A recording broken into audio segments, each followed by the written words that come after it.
आपका chemistry teacher Sunil Yadav. अब बच्चों जैसे कि आप देख रहे थे हम एक नए अध्याय के साथ आपके साथ थे। आज की क्लास में मैंने आपके लिए टॉपिक लिया हुआ है अभिक्रिया की दर के व्यंजक की गणना। बच्चों ये एक महत्वपूर्ण प्रश्न में से एक है जो कि काफी मर्तबा एग्जाम में पूछा जाता है। ये पूरा एक मैथमेटिकल एक्सप्रेशन है, तो चलिए जल्दी से इसको समझ लेते हैं। बच्चों आपको याद रखना है, मैं मान लेता हूं हमारे पास कोई एक रासायनिक अभिक्रिया है, हमारे पास एक रासायनिक अभिक्रिया है और मैं आपको बता देता हूं कि कोई अभिकारक है जो कि उत्पादक ए है ना बनाती है। मैंने यहां पर उत्पादक को महत्व दिया है, इसलिए मैंने आपको उत्पादक दिखाया है। हम इस चैप्टर में बच्चों जिसको इंपॉर्टेंस देते हैं उसको हमको यहाँ पे रिप्रेजेंट करना होता है, ठीक है ना। तो मैंने यहाँ पर उत्पादक को महत्व दिया, इसलिए मैंने उत्पादक को ए मान लिया। बच्चों दर नियम आपको मैंने बताया था कि दर नियम के अनुसार, दर नियम से आप जानते हैं कि अभिक्रिया की जो दर है ना, अभिक्रिया की दर ये समानुपाती होती है सांद्रण के, ठीक है, ये मैंने आपको बताया था। तो अभिक्रिया की दर को मैं उत्पादक के लिए जब लागू करूंगा तो ये हो जाएगी प्लस, ठीक है, dA अपॉन dt, ये डायरेक्टली प्रोपोर्शनल होगा ए का सांद्रण, ठीक है। बच्चों याद रखिए मैंने यहाँ पर इसकी पावर 1 रखी है, इसका मतलब जो रासायनिक अभिक्रिया मैंने यहाँ पर मान के चल रहा हूं मैं वो प्रथम कोटि की है ना, ये प्रथम कोटि के लिए है, ठीक। तो प्रथम कोटि की अभिक्रिया के लिए मैं आपको ये कैलकुलेशन सिखा रहा हूं। बच्चों इसको सॉल्व कर देंगे तो ये हो जाएगा dA अपॉन dt। मैं प्रोपोर्शनलिटी कांस्टेंट को रिमूव करता हूं तो यहाँ पे k आ जाएगा, डॉट a आ जाएगा, ठीक है। मैं फाइनली क्या करता बच्चों यहाँ पे dA को, ये जो dt है ना dt, इस dt को मैं a से इंटरचेंज करता हूं, ठीक है। तो इसको लिखने का तरीका थोड़ा सा चेंज हो जाएगा, ये हो जाएगा dA अपॉन इस a को मैं इसके अपॉन में लिख लेता हूं, bracket a is equal to k dot dt, और इसको मैं बना देता हूं समीकरण नंबर 1, ठीक है। यहां तक समझ में आया बच्चों। ये जो समीकरण 1 है ये एक तात्क्षणिक वेग का समीकरण है, यहां पे समझिएगा। समीकरण 1 जो है वो तात्क्षणिक वेग समीकरण कहलाता है या तात्क्षणिक दर समीकरण कहलाता है, ठीक है ना। तात्क्षणिक मतलब छोटे समय के लिए। अगर हम पूरी अभिक्रिया के संपन्न होने के लिए निकालेंगे तो हम समीकरण 1 का समाकलन कर देंगे, तो समीकरण 1 का समाकलन कर दीजिए आप लोग। तो समीकरण 1 के समाकलन से बच्चों जैसे हम समीकरण 1 का समाकलन करेंगे, हम दोनों पक्षों का समाकलन ले लेंगे तो ये हो जाएगा क्या, 1 अपॉन a इंटू dA, ठीक है। इसको इस तरह से लिखा जा सकता है बच्चों। कांस्टेंट है k, समाकलन के अंदर 1 बचेगा इंटू dt बचेगा, ठीक। बच्चों 1 अपॉन a यानी 1 अपॉन x होता है, तो इसका समाकलन के लिए फार्मूला log के साथ चलेगा, तो ये हो जाएगा log। तो यहाँ पे हम ln log लिखेंगे, ये a में कन्वर्ट हो जाएगा, ठीक है। और is equal to k p plus एक कांस्टेंट मैंने क्या ले लिया, c ले लिया। बच्चों यहाँ पर समझिएगा मैंने आपको बताया था कि हमने यहाँ पर अभिक्रिया दर के आधार पर इतनी चीजें हमने अभी तक लागू की। बच्चों इसको हम बना देंगे अपना समीकरण नंबर 1, ठीक है।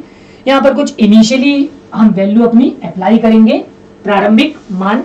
तो हम यहाँ पे लिख लेंगे माना समय t बराबर 0 पर, जब समय आपका प्रारंभिक समय t बराबर 0 हो तब समीकरण 1 से। तो बच्चों उस कंडीशन में आप देखेंगे जो a की वैल्यू है वो a0 के बराबर आपको प्राप्त होगी, ठीक है ना। तो समीकरण 1 में जब आप ये मान रखेंगे तो ये हो जाएगा ln a0 is equal to k, t की वैल्यू 0 हो जाएगी, इज इक्वल टू c। तो बच्चों फाइनली c का मान आ जाएगा ln a0, ठीक है। इसको आप बना देंगे समीकरण 2, 1 से 2 में 1 में 2 से c की वैल्यू रख देंगे, तो समीकरण 1 में c का मान रख दीजिए। तो बच्चों फाइनली जो 1 था वो था ln a is equal to kt plus c, ठीक है। ये 3 मैं इसको लेट करता हूं, या अभी मैं इसको 3 नहीं बोलता हूं क्योंकि फिर वो मिसमैच होगा थोड़ा सा। चलिए तो अब वैल्यू रख देते हैं बच्चों।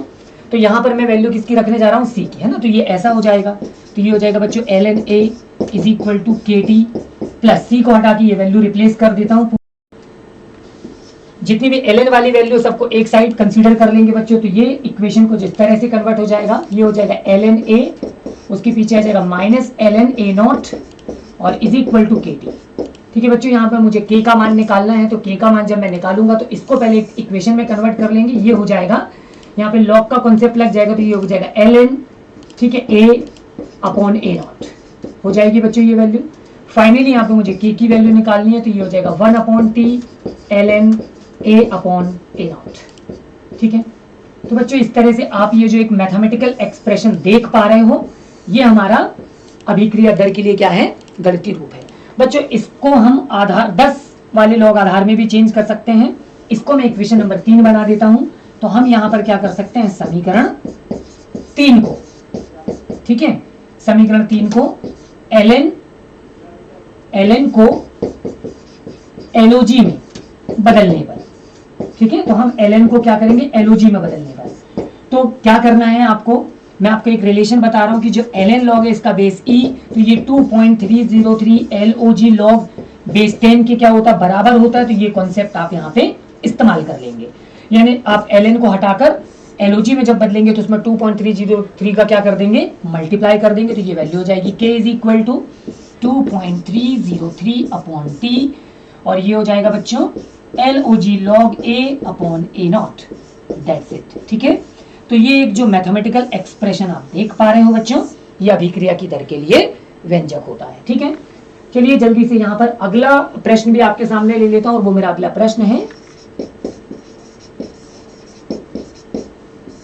अभिक्रिया का अर्ध आयु काल। बच्चों अभिक्रिया का अर्धायु काल मैं आपके सामने एक्सप्लेन करने जा रहा हूं, मैं आपको बताने की कोशिश कर रहा हूं कि अभिक्रिया का अर्धायु काल क्या होता है। बहुत अच्छे से समझिएगा, ठीक है।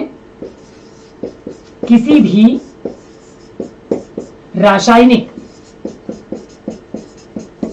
रासायनिक अभिक्रिया को उसकी प्रारंभिक मात्रा का आधा संपन्न होने में लगने वाले समय को उस अभिक्रिया का क्या कहते हैं बच्चों, अर्धायु काल कहते हैं। बच्चों बहुत अच्छे से समझिएगा इस डेफिनेशन को, इसे टी हाफ से क्या करते हैं, प्रदर्शित, इसको टी हाफ से प्रदर्शित करते हैं। ठीक है,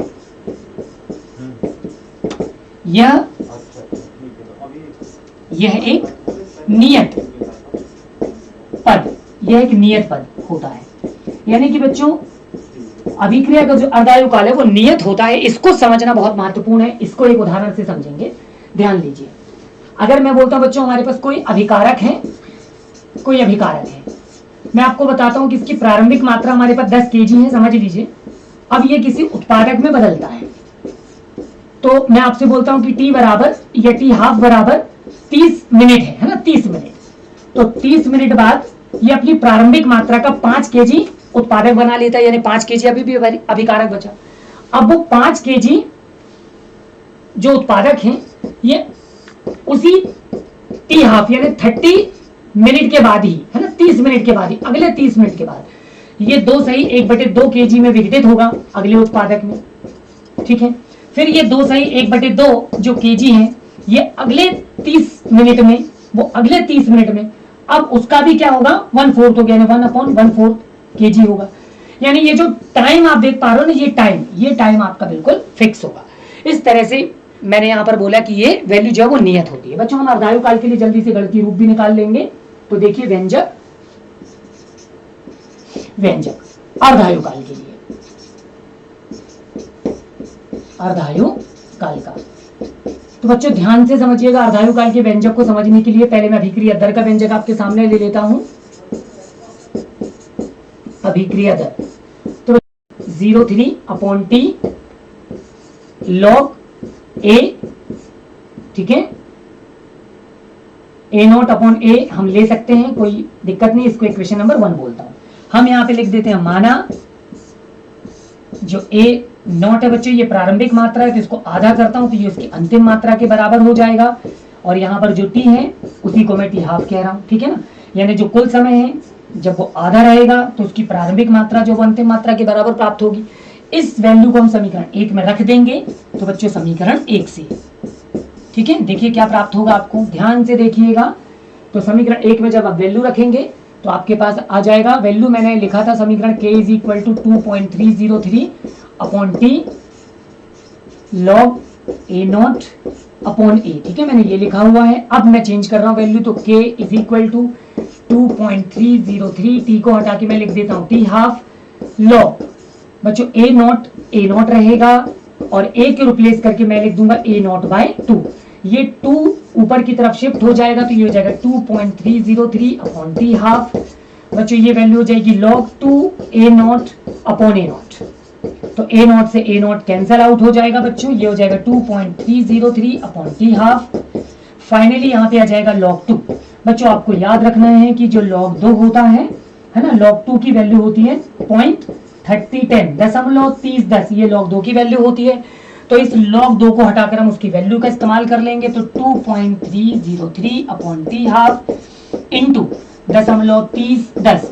बच्चों जब इस वैल्यू को गुणा कर देंगे आप फाइनली, तो ये वैल्यू हो जाएगी 0.693/T², ठीक है। फाइनली जो मैथमेटिकल एक्सप्रेशन आपके सामने दिखेगा वो होगा K = 0.693/T², ठीक। तो ये जो एक रिस्पेक्टिव मैथमेटिकल एक्सप्रेशन आप देख पा रहे हो, इसी एक्सप्रेशन को आप ऐसा भी लिख सकते हो, T½ = 0.693/K। ये हमारे अभिक्रिया की अर्धायु काल के लिए क्या आ जाएगा बेटा, मैथमेटिकल एक्सप्रेशन आ जाएगा।